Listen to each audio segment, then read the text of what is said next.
Good evening, I'm Dacia Richards and welcome to Friday's edition of the Regional News. We begin with news from Venezuela. The Venezuelan government on Wednesday said it was recalling its ambassador in Brazil over what it described as, quote, repeated interventionist and rude statements, unquote, from Brasilia, adding it was also summoning Brazil's business envoy for talks.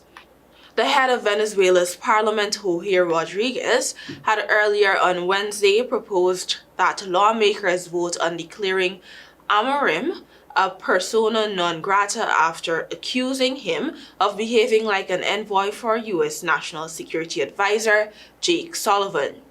The diplomatic escalation comes after weeks of tensions following Venezuela's disputed presidential election in late July. After the vote, Brazilian President Luiz Inácio Lula da Silva joined many world leaders in calling for Venezuelan electoral authorities to publish official ballot box tallies from the vote. Maduro's government has claimed victory but has yet to publish the tallies, while Venezuela's opposition has published thousands of scanned copies of voting machine receipts obtained by its election observers that it says show a landslide win for its candidate.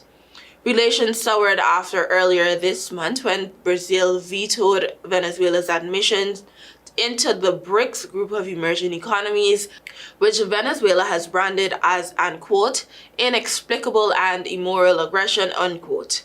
The relationship between the two governments has become increasingly difficult, the Brazilian sources said, but their countries will not be one to further escalate the tensions.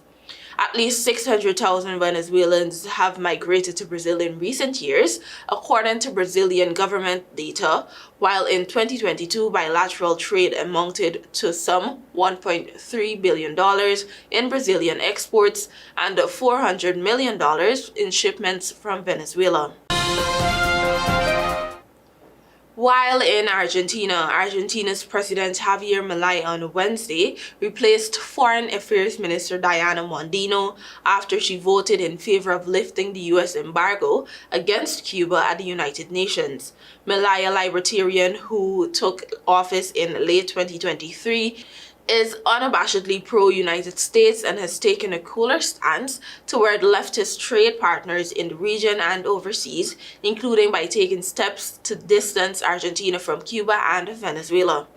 Earlier Wednesday, the UN General Assembly overwhelmingly called on the United States to end its decades-long sanctions regime on Cuba in a non-binding resolution opposed only by the US and Israel. Gerardo Huertin, who has been serving as Argentina's ambassador to the United States, Mondino, one of Milei's first confirmed cabinet members, has played a key role in keeping diplomatic relations smooth with international partners despite incendiary comments from the president about countries like Brazil and China. Earlier this year, Argentina's state energy company YPFDM.BA,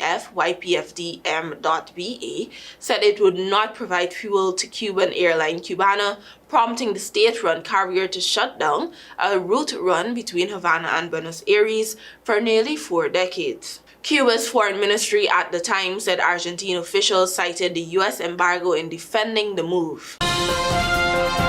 Finally, the Pan-American Health Organization PAHO has issued an epidemiological alert due to the recent identification of clusters and cases of measles in the Americas, including the Caribbean. It is urging the region to intensify its vaccination and surveillance efforts.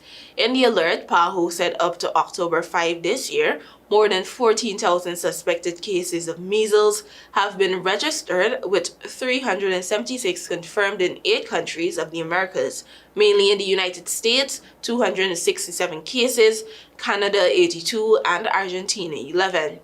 PAHO said most of these cases are imported or related to importation. Globally, it said measles remains one of the leading causes of death in young children, despite the existence of a safe and effective vaccine to prevent it. According to the World Health Organization, WHO, up to October 15, 2024, more than 502,000 suspected cases of measles were reported in 182 member states of the 6 WHO regions, of which more than 283,000, 56%, were confirmed. PAHO said it is committed to supporting countries in implementing effective measures to control the spread of the virus and protect the most vulnerable populations. It described measles as a highly contagious viral disease that primarily affects children and can cause serious complications, including severe diarrhea, ear infections, blindness, pneumonia, and inflammation of the brain.